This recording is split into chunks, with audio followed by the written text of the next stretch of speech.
People often ask me, as a skeptic, if I celebrate Christmas, and I say sure.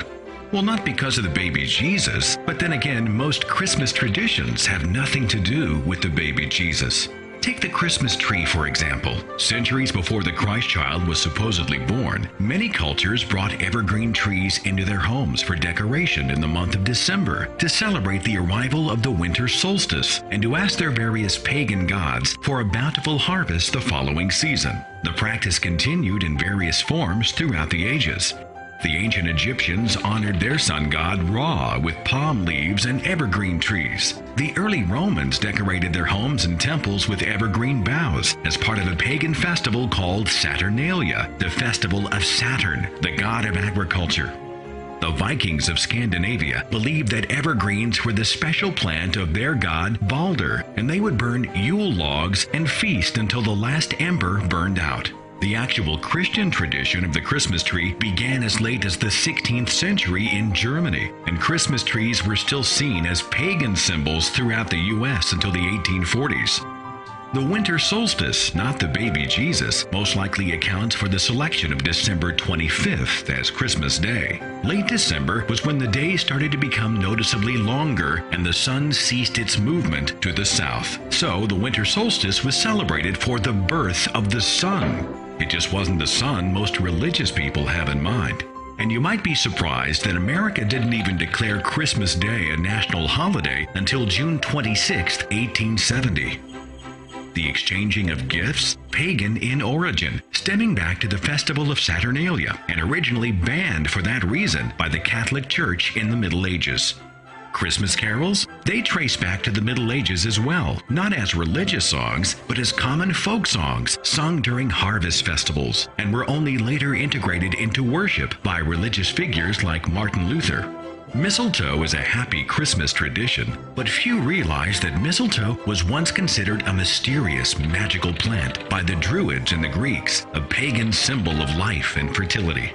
In Scandinavia, mistletoe was considered the plant of peace, under which enemies could declare a truce and arguing spouses could kiss and make up.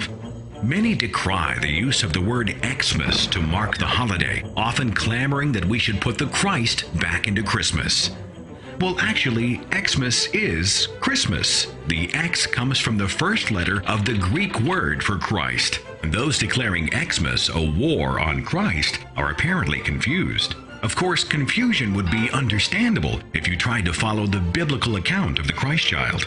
For example, the book of Luke has Mary and Joseph living in Galilee, but Matthew has them living in Bethlehem in Judea. Matthew chapter 1 says an angel appeared to Joseph, but Luke chapter 1 says the angel appeared before Mary.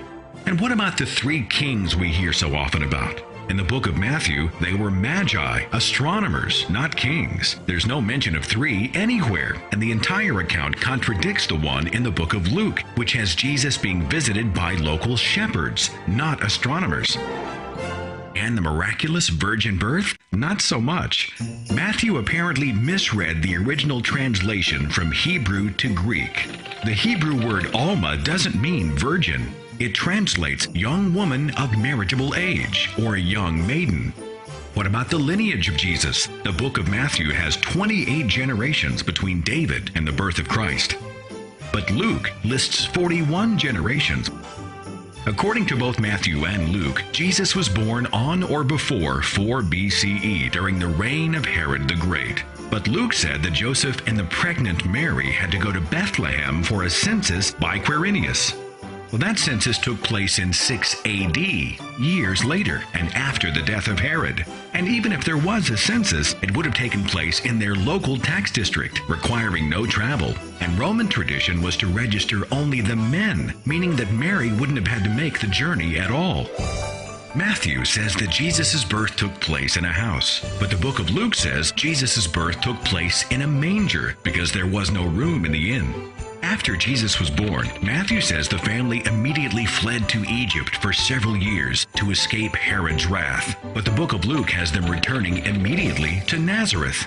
And by the way, no ancient historian or geographer, no other source other than the Bible confirms that the city of Nazareth even existed in the 1st century AD. In fact, the expression Jesus of Nazareth is most likely a bad translation, which means the one of the truth. And the city of Nazareth was likely named much later by the faithful or the opportunistic. The list goes on and on. Ultimately, many of the traditions of Christ's supposed birthday have absolutely nothing to do with Jesus Christ and instead came from other, earlier pagan traditions. And even if there had been a Jesus Christ, as much as I hate to break it to you, unlike the depiction on your yearly Christmas card, because he was born in the Middle East, Jesus Christ was most certainly not white. Still, I'm a fan of Christmas. I enjoy family, friends, Christmas light displays, the Christmas tree, stockings, gifts, the classic Christmas songs, hot chocolate and pumpkin pie. But like many other skeptics, I also celebrate the season knowing that those plastic nativity Jesuses are actually more real than the Jesus they represent. And as millions of Christians erect pagan symbols and practice pagan traditions while defending the Christian Savior story, it's a chance for the rest of us to simply smile warmly, offer them a cup of hot cider, and wish them a Merry, Merry Xmas.